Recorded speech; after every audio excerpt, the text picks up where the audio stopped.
One of the things that I always did not like about school was homework. Well, I think it was Tom Cohen, maybe today, gave all the members some homework. Why don't we start with that? Well, actually, to be fair, I think the homework assignment came from Rhod Shaw, my other panelist this morning. And, we're always telling ACA Connects members that the most important asset we have are our members and our members' ability to get out there and carry our message to policymakers. And the homework assignment that we gave out today was to make sure that you as a member reach out to your member of Congress, try to get them to come visit you in the local community where you serve so that the members make the connection.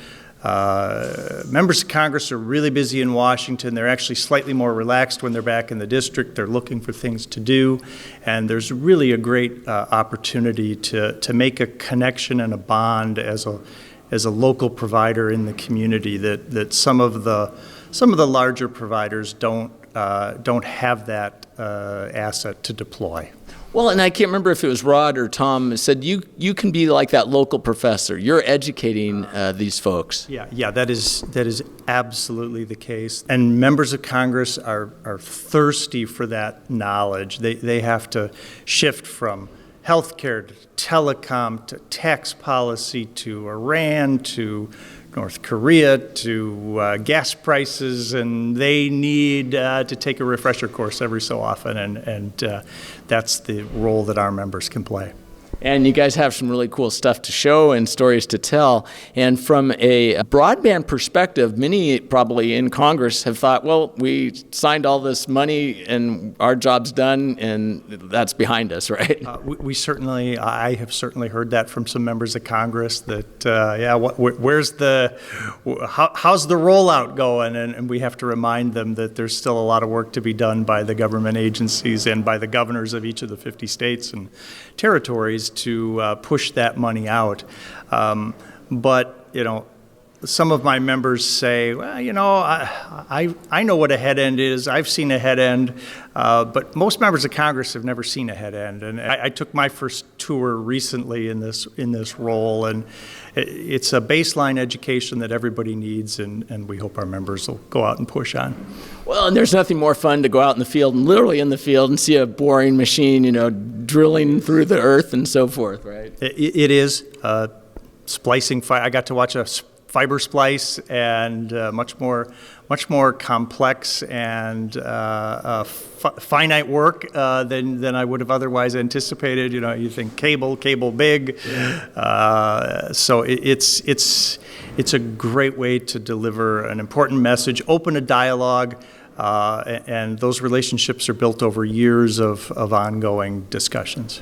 Well, and one of the things we talked about this morning was this whole idea of there's a lot of money coming in, and how do you distinguish between areas that may have already been funded for some other programs, but now you have new funding? How do you make sure you don't have double funding? Yeah, it's a topic that we've been all over, and we're going to continue to be all over. There's obviously one of the golden rules in Washington was always don't subsidize overbuilding of competition. Let's focus the money on the unserved areas of the country where nobody has adequate service. And there's going to be a lot of risk of that occurring over the course of the next couple of years because you've got various streams of money coming out from Washington. ARPA money, IIJA money, sorry for the alphabet soup, but there are a number of government programs that were adopted in the last 12 months that are going to push on different timelines, different amounts of money to different places through different agencies. And we need interagency coordination to make sure that if a state gives out a grant this month, that gets factored into the maps that are due to the FCC in September, so that NTIA can make sure that the governors don't subsidize competition in an area. And that's, again, getting back to our original part of this conversation, why it's so important for members to make sure they notify ACA that, hey, it looks like there's a couple of double bids here, double tranches of money to the same spot. Yeah, absolutely. There are early warning system that allows us to send up a flare across Washington and hopefully mitigate any misallocation of funding. That undoubtedly there's going to be some. We want to minimize it, and we see that as one of our big roles at ACAC.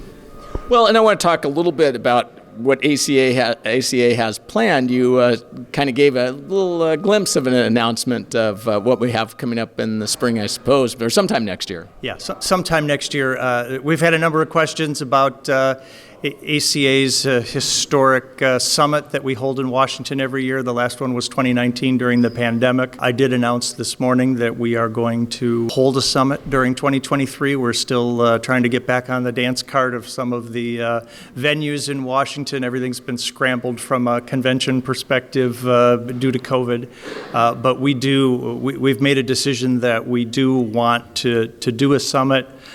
It's our 30th anniversary in 2023 at ACAC, and we think it's an important time to reassert our presence on the ground in Washington amongst members of Congress. Trade associations love to compete for floor space and space in the time in the minds of congressmen and women, and we're going to go back and we're going to have one heck of an event.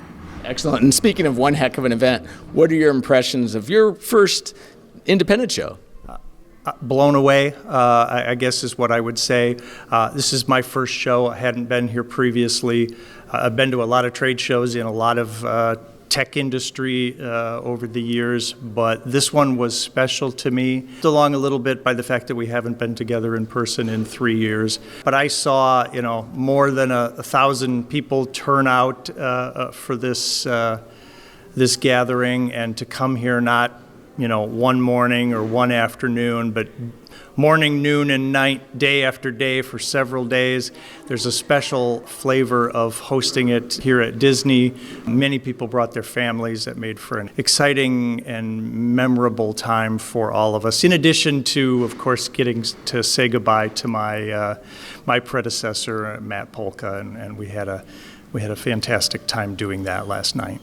It was wonderful. It was the best event like that I've ever been to. But one of the themes of the conference kind of kept coming up a little bit. I think it started with Monster Mike Schultz, the amazing person who built his own leg. He was influenced by things early in his career that really, in a way, led to the ability to create that leg later when he needed it. And I'm just kind of curious, early in your career, maybe you were a teenager, it was a teenage job or early first jobs. Any thoughts on something there that maybe impacted the way you even think today and how you do your job? I don't know if it impacted the way I think, but one of the stories that I've told, involvement in government's always been somewhere in my blood.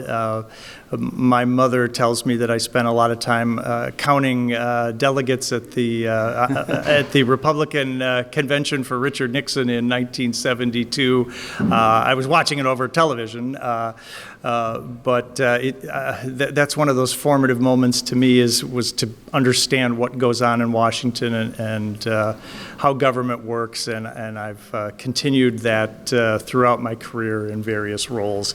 Going to Washington day in, day out, and meeting with policymakers is something that requires honesty, integrity, and calm judgment. And I think the staff and team here at ACA does a fantastic job doing that, and I'm honored to get an opportunity to be their new leader.